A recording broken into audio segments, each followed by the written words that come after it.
Hi ladies, I'm going to show you how to do this scrape painting. When they come in on Tuesday, let them get an 8x10 canvas and put at least 2 good coats on it. Let it dry maybe 5 to 10 minutes between coats. Let them do that first.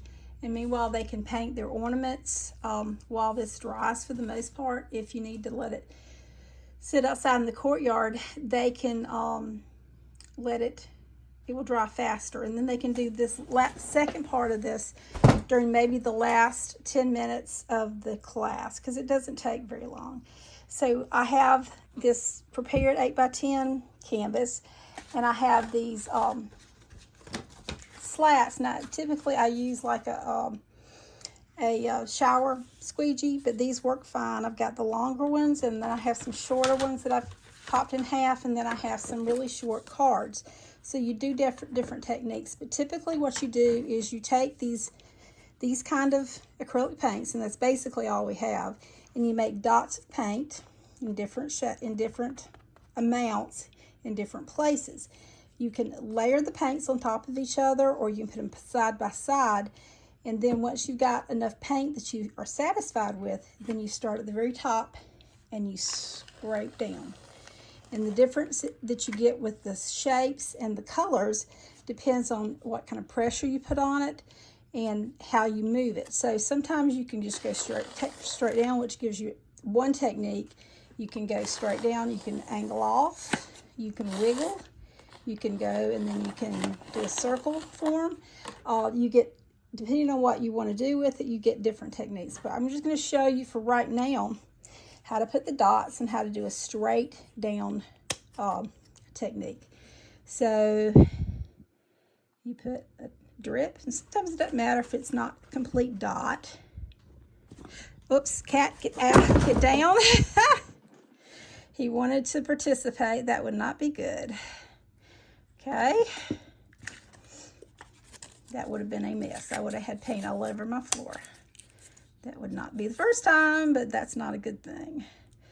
So I'm going to put some paints close to each other, some different ways.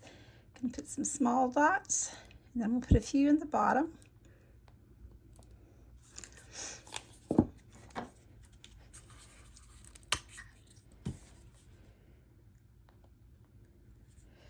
Doesn't always have to be round. Round looks best, but you can do all sorts of things. Sometimes these lines like this can make it look like clasped hands. And you'll find that a lot of this winds up looking like people with robes on. So you often get some really interesting things coming out of this. You have faces, you have hair. Can make it look like lots and lots of different things.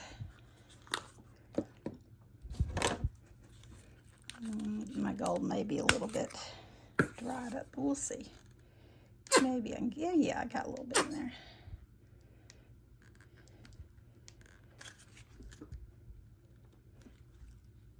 Well, that may be it. Okay, and I think I want a little bit more red over here, something low. And maybe a little bit more yellow over here.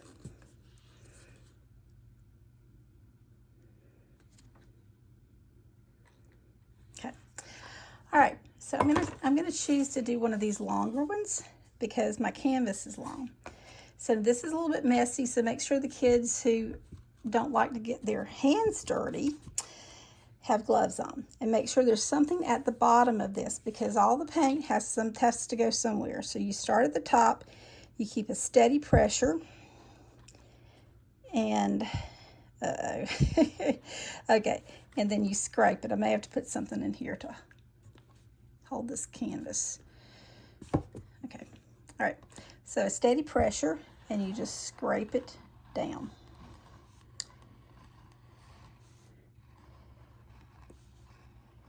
Normally you would put 2 hands and you'd hold it. Okay. And if you're not happy particularly with that, you can come back with some other colors and add 2. So let's see, I think maybe me try and add some more colors to this. Let's see what else I got. Oh, here's a pink. I think a pink would be pretty. I hope I'm not making